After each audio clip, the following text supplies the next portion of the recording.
Hi, hello, ನಮಸ್ಕಾರ. Welcome to Rishi's world. ಇವತ್ತಿನ ಅಡಿಗೆ ಬಟರ್ ಚೀಸ್ ಎಗ್ ನೂಡಲ್ಸ್ ಮಾಡುವ ವಿಧಾನ ಹಾಗೂ ಬೇಕಾಗುವ ಸಾಮಗ್ರಿಗಳನ್ನು ನೋಡ್ಕೊಂಡು ಬರೋಣ ಬರ್ರಿ. ಮೊದಲಿಗೆ ಒಂದು ಬಾಣಲಿಗೆ 2 ಟೇಬಲ್ ಸ್ಪೂನ್ ಅಡಿಗೆ ಎಣ್ಣೆ, ಹೆಸರು ಹೇಳ್ದಂಗೆ ಬಟರ್ ಬೇಕಲ್ಲ ಅದಕ್ಕೆ 2 ಟೇಬಲ್ ಸ್ಪೂನ್ ಬೆಣ್ಣೆ,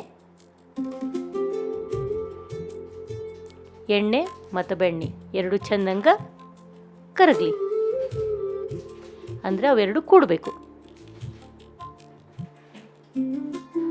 ಆಮೇಲೆ ಒಂದು 20ರಿಂದ 22 ಬೆಳ್ಳುಳ್ಳಿ ಹೆಸರುಗಳನ್ನು ಚೆಂದಂಗೆ ಸಣ್ಣಗೆ ಹೆಚ್ಚಿರಬೇಕು. 2 ಈರುಳ್ಳಿ ಹೆಚ್ಚಿದ್ದು, ಆಮೇಲೆ 3ರಿಂದ 4 ಹಸಿಮೆಣಸಿನ್ಕಾಯಿ,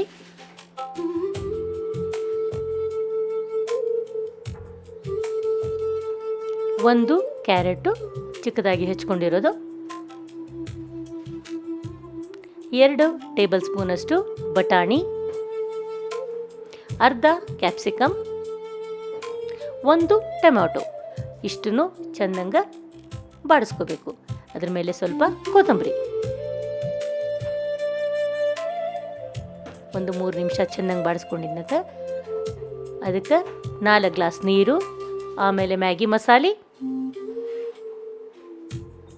ಒಂದು ದೇಸಿ ತಡಕದಕ್ಕಾಗಿ ಒಂದು ಅರ್ಧ tea spoon garam masala, 4 packet Maggi ತೊಗೊಂಡಿದ್ರೆ 4 packet ಬಿಸಿ ನೀರು ತೊಗೋಬೇಕು. ಆಮೇಲೆ ಶುದ್ಧಾನುಸಾರ ಉಪ್ಪು.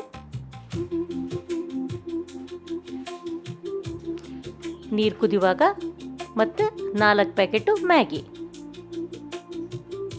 ನಾವು ಎಷ್ಟು ಪ್ಯಾಕೆಟ್ ಮ್ಯಾಗಿ ತೊಗೊಂಡಿರ್ತೇವಲ್ಲ ಅಷ್ಟು ಗ್ಲಾಸ್ ನೀರು ಬೇಕು. ಈಗ ನಾವು 4 ತೊಗೊಂಡೇವಿ, 4. ಆಮೇಲೆ 4 ಚೀಸು ಸ್ಲೈಸ್ ಹಾಕ್ಕೊಡ್ರಿ. ನಿಮ್ಗೆ ಜಾಸ್ತಿ ಇಷ್ಟ ಇದ್ದರೆ ಜಾಸ್ತಿ ಹಾಕ್ಕೊಡ್ರಿ.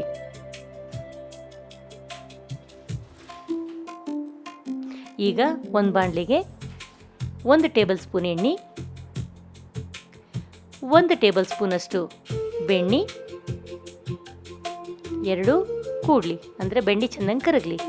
ಈಗ 2 ಎಗ್ನ ಚೆನ್ನಾಗಿ ಬೀಟ್ ಮಾಡಿಟ್ಕೊಂಡು ಹಾಕ್ಕೋಬೇಕು.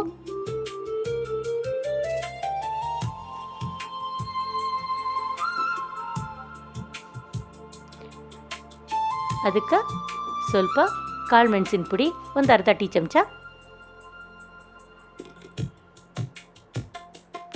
ಸ್ವಲ್ಪ ಉಪ್ಪು, ಏಕೆಂದ್ರೆ ಮ್ಯಾಗಿಗೆ ಹಾಕಿವಿ. ಈಗ ಚೆನ್ನಾಗ ಅದನ್ನು ಕಲಿಸ್ಕೋಬೇಕು. ಎಗ್ಗನ್ನ ತೀರಾ ಸಣ್ಣ ಸಣ್ಣ ಮಾಡ್ಕೋಬೇಡ್ರಿ, ಏಕೆಂದ್ರೆ ಬಾಯಿಗೆ ಸಿಗಬೇಕು. ಸ್ವಲ್ಪ ದೊಡ್ಡ ದೊಡ್ಡದಾಗಿ ಇರಲಿ. ಈಗ ಮ್ಯಾಗಿಗೆ ಎಗ್ ಹಾಕಿ ಈ ಮ್ಯಾಗಿಗೆ ಕಲಿಸ್ಕೋಬೇಕು. Please like, share, subscribe. Thank you.